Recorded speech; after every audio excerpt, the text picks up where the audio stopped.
feels great. And I remember exactly how it was, and my life today just bears no resemblance.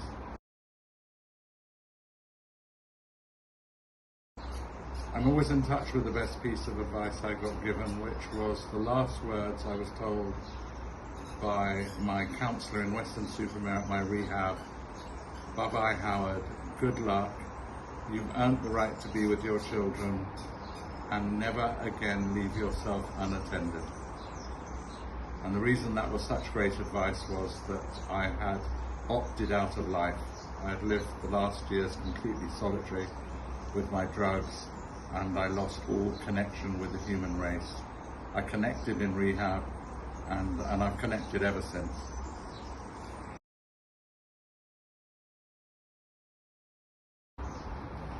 Mixed. My mother, who was desperate for me to go to rehab, told me, Howie, what have they done to you? My ex-wife told me very similar, but I can't repeat the exact words she said. My children were really cool with it, Joanna and Jamie. It was wonderful. You know, they didn't ask a lot of questions initially, but as the years went by, they did ask me questions, and I was able to answer them, you know, really honestly, and that felt okay.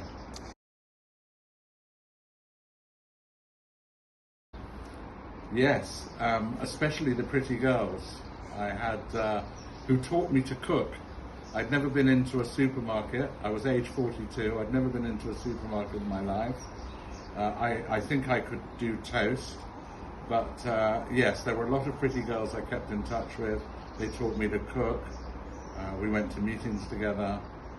We did movies together, and enjoyed London. And I lived in South London, and you know, I enjoyed all the meetings, especially NA and Kings, around Chelsea and Kings Road.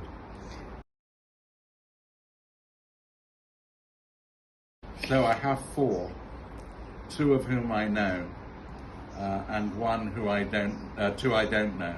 So Yves Saint Laurent, because I was in the fashion business, and he was my absolute hero.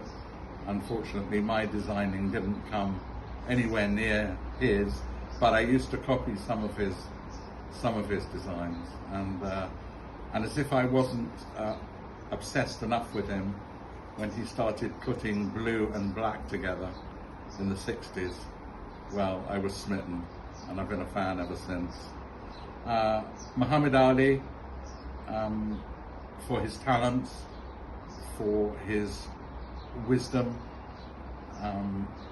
and for his humor. Such a big hero of mine. The 2 people that are heroes that I do know are my stepfather, Sam Burns, who was a bookmaker, a boxing manager, a wonderful stepfather, an incredible husband to my mother, and very supportive. And when I made amends to him, he said to me, "You've been a whole lot of pleasure and fun and humor." So that was a very nice moment. And the last one was my counsellor, the one that told me to never again leave myself unattended. His name was Alan Lane. I hated him and loved him in equal measures, but by the time I left treatment, you know, I trusted him. And when he told me, "You've earned the right to be with your children," I completely believed him, and you know, and I think it was a pretty good dad.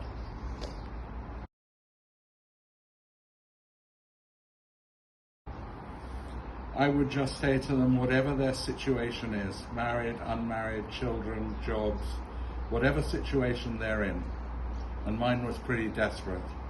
If drink and drugs are costing you more than money, you might well have a problem, and possibly you need to get help.